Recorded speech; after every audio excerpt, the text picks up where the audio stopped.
Hey everyone, and welcome to my 16-week update. This week I ended up with a cold from my daughter. She's into sharing now, and apparently it's her germs. So that's just my luck right there. um, so I was feeling kind of under the weather this week. I still have a little bit of congestion, but it's definitely getting better. I definitely last year had a cold and it seemed like it lasted forever. And this year, this one is kind of going away within a week. So I'm really happy about that. Some things that we did this week is my husband and I sat down and we watched the documentary Fed Up. If you guys have not seen this documentary, I highly, highly, highly, highly recommend that you do. My husband actually started the ketogenic diet after seeing the documentary. That's how powerful it is. Now, of course, my husband was already kind of interested in keto because he's seen my progress and he knows how passionate I am about it. So it is nice that now we're doing this together and he's doing really well. So I will definitely update you guys about how his progress is going well as mine.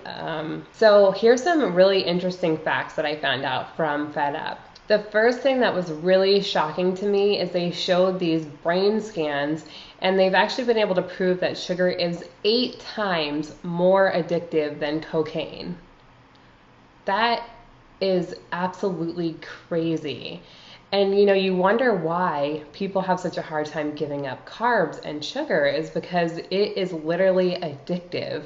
And it's not one of those things that we think about. We think about caffeine and drugs and alcohol, but we don't think about sugar because everyone's like, "Hey, stay low fat. You don't want to be fat, keep the fat low, get reduced fat, get reduced calorie."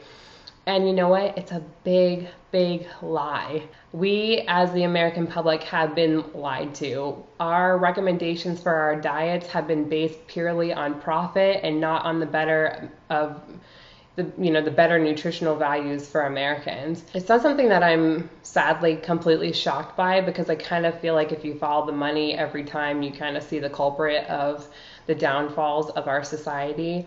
But I'm telling you what, you guys, after you see this film, you yourself will be fed up and it will make you feel even better about the lifestyle that you're choosing. And I'll tell you what, it has cemented my belief in the ketogenic diet and low carb. So one of the other things that I did look at and found pretty interesting is the average American consumes 152 pounds of sugar a year, which is roughly 22 teaspoons every day for every person in America. And kids consume an average of 34 teaspoons every day. That's more than 2 20-ounce sodas, making nearly 1 in 4 teenagers pre-diabetic or diabetic. We seriously have to stop this. I am so afraid for the future generations, for my daughter, oh my gosh, I mean, it's going to be overwhelming. And if you really think about it, not to be a complete Debbie Downer, but these companies that have all the lobbyists who are preventing this information from coming out, they're making money twofold because a lot of these people invest in these companies like Kellogg's and all these, companies that just sell like a bunch of sugary crap. And then if you look, they also invest in things like diabetic medication, high blood pressure medication, pharmaceutical companies. So guess what? They're making you sick and then they're getting money to have you survive. So make sure that you guys are really doing your research because the next time somebody comes up to you and they say, "Oh, aren't you worried about the amount of fat that you're eating?" Say, "Hey, go watch Fed Up and then get back to me." And I guarantee you the next time they see you, you won't hear anything. Okay, so just a quick update and then we'll get to my weigh-in. So yesterday I did a Google Hangout with Carissa from YouTube and I'll link her channel below and also Denise and I'll link her Instagram below. And these two ladies had PCOS and we talked about the benefits of the ketogenic diet with PCOS. So if you have PCOS or know someone that does, definitely check out this video and check out these other two ladies. They're really awesome. And you'll see a little bit more about Denise in this video because she's our keto spotlight for today. So let's go ahead and get to my 16-week weigh-in. Hey guys, here's my 16-week update weigh-in.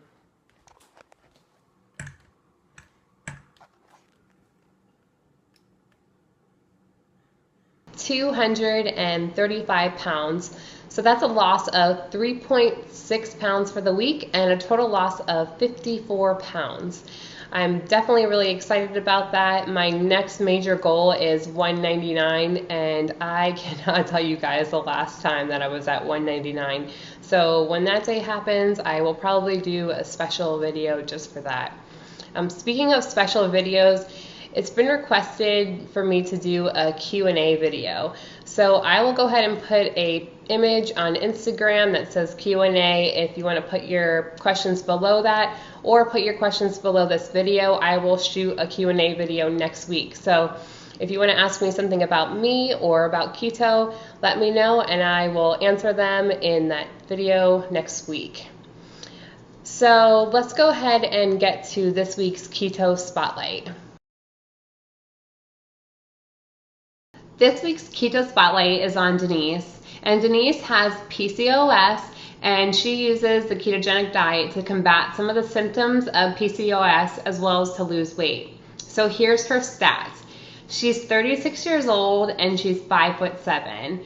Her starting weight in November of 2014 was 236 pounds.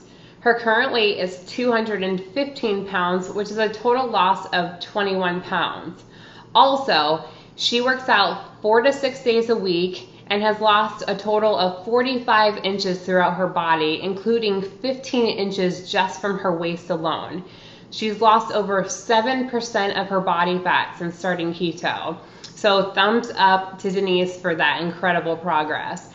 This is a great thing for you guys to listen to who maybe don't see the scale jump down as much. Your body can be making a lot of progress, and if you're working out a lot, muscle is heavier than fat, so don't always focus on the scale. I asked Denise what her favorite food is, and she likes cheese. Some of my favorites are definitely the cauliflower grilled cheese, and of course cheese omelets and things like that. She said cheese makes everything better, and I totally agree.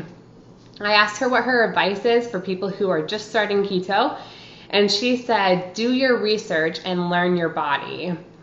Work on your eating habits as well as tracking your carbs.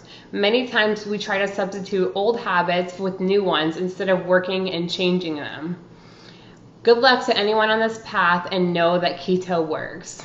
And she's proof that it definitely does. So thank you so much, Denise. Definitely check out that Google Hangout that we did. She's definitely a wealth of knowledge. She goes to all kinds of conferences, and she's definitely kicking PCOS's butt. So I wanted to give you guys a quick update about my working out. I have to kind of shame myself now after talking about her impressive working out. I failed miserably at Couch to 5K. I did one day of it and I was like, maybe I should walk for a little bit. Like maybe I need like a couch to the front door, like instead of Couch to 5K like trial.